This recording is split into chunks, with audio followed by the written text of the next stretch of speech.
Hi everyone, I'm here today with your Chaturanga breakdown. Now if you have props, please pull those out. The recommended props are a strap and a block. If you don't have props, no worries. I will go over how to do your Chaturanga breakdown without having props. So first we'll do Chaturanga breakdown with props, and then next we'll do Chaturanga breakdown without props. It's also helpful if you have a mirror to look at so that you can become more aware of your body positioning and proper alignment. Now, if you have a strap, straighten out your strap and make sure it's nice and long and straight without any twists or turns. So see how this is a twist in the strap? Make sure all of those are out. And once you have all of the twists and turns out of your strap, take the fabric end of your strap and bring it through your two D-rings. And once your strap is through the two D-rings, split your D-rings and take your strap end through one of the D-rings. So see how this creates a loop here? You want to pull that loop tight so it creates a stop on your strap.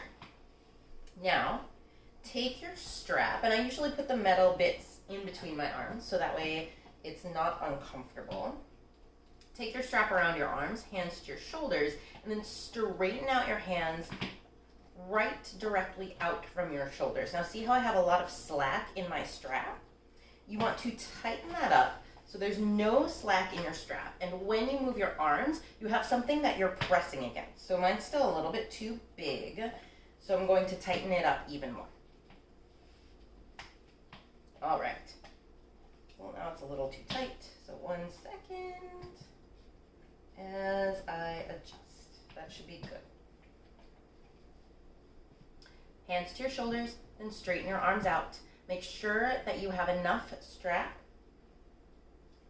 between your arms, or rather around your arms, so that your arms stay, or rather your arms stay shoulders width distance apart. And when you press against it, you want to make sure that your strap isn't becoming bigger. So we're here. The second thing you want to do is take your block and stick it in between your legs. And we're just going to do high plank for right now. I want you to feel what that's like using these props. High plank is full body activation. So come into your high plank. Place both palms flat on the floor, shoulders width distance apart, so keep that tension with your strap. Then step your feet to the back of your mat. Press your heels towards the wall behind you. Tighten up your core. Make sure your shoulders are stacked on top of your wrists. Take a tiny micro bend in your elbows to avoid hyperextension. Your neck is in line with your spine. Pull your belly up and in. And feel the activation. Squeeze your block by turning your inner thighs up towards the sky. I can feel myself shaking. Oh my gosh. So feel the activation there. Now, keeping this activation, inhale, shift your weight forward about 2 inches. This helps keep your shoulders in line with your wrists when you move, and exhale to low plank. Just bend your elbows straight back. Keep your elbows tucked in. So you want to make sure that they're tucked in and not flaring out to the side. Having the strap will help you keep them tucked in. So let's try that again. High plank pose, feel your activation. And yes, with the strap, it'll be a little bit challenging to come all the way down into a full low plank, but that's totally okay. We're just working on alignment right now. Inhale, shift your weight forward. Exhale, low plank. Keep that activation. Now, with your block, inhale, upward facing dog. Flip your toenails to the mat. Pull your chest through your arms. Feel that pressure against your strap. Keep your neck in line with the rest of your spine. And then exhale, downward facing dog. Again, this is a little weird because we are using props. However, I'm tired. However, it will give you the feeling that you should have in your body when you are doing this without your props.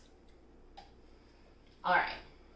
Now, without the strap, one thing to think about, because we're going to try this without props, and then I'll go over some modifications and I'll go over how to adjust your alignment and feel that activation in your body if you don't have props accessible to you.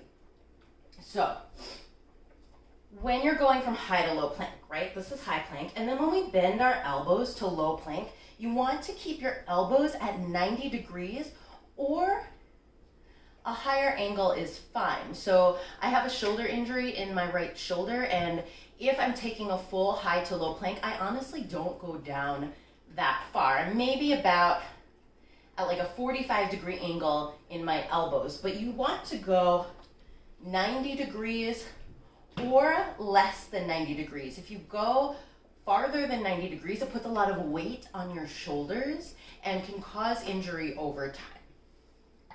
So let's all try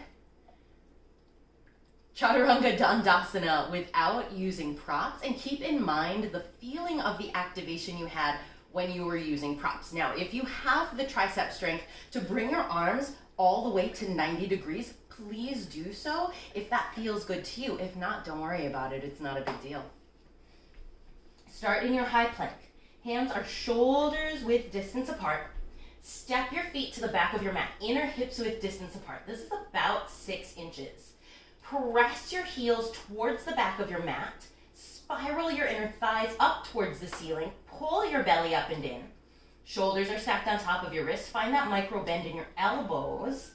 Keep your gaze down towards the floor. Neck is in line with the rest of your spine. Inhale, shift forward 2 inches. Exhale, low plank. Elbows draw into your sides as best they can. 90-degree bend or higher. Inhale, upward facing dog. Press through the tops of your feet so hard your knees lift off the mat. Press your chest through your arms just like you're pushing against that strap.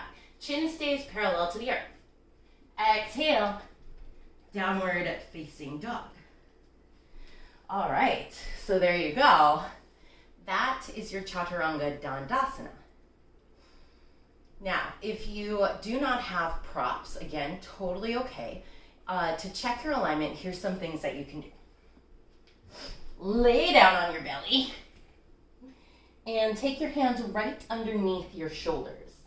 Tighten up your core, pull your belly up and in, then tuck your toes underneath you and press your arms straight up. You don't have to come all the way into a high plank, just press your arms up. And then when you are ready to bear that weight, lift your thighs off the floor as well. Again, you want to find that activation in your heels, pressing towards the back of your mat.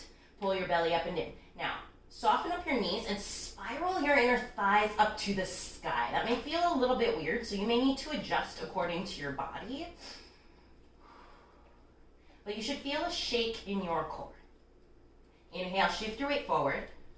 You can drop your knees if you like. Exhale, low plank. And just take a peek back to your elbows and see how far back they are. This is where a mirror comes in handy, because then you can just look in the mirror and you don't actually have to drop to your knees. But again, if you're on your knees and you bend your elbow straight back, you can see, if you look back, where that 90 degrees is and whether or not that is something your arms are strong enough for at the moment. And don't worry, over time, your arms will build up the strength to go a full 90 degrees. Now it's arms, shoulders, and wrists that we're building strength in. So depending on what areas of your body are weaker than others, it may take more time to build up wrist strength or shoulder strength as opposed to arm strength. Oh my gosh, you guys, I'm so tired. Whew. All right, so those are my tips for practicing Chaturanga Dandasana alignment if you don't have any props.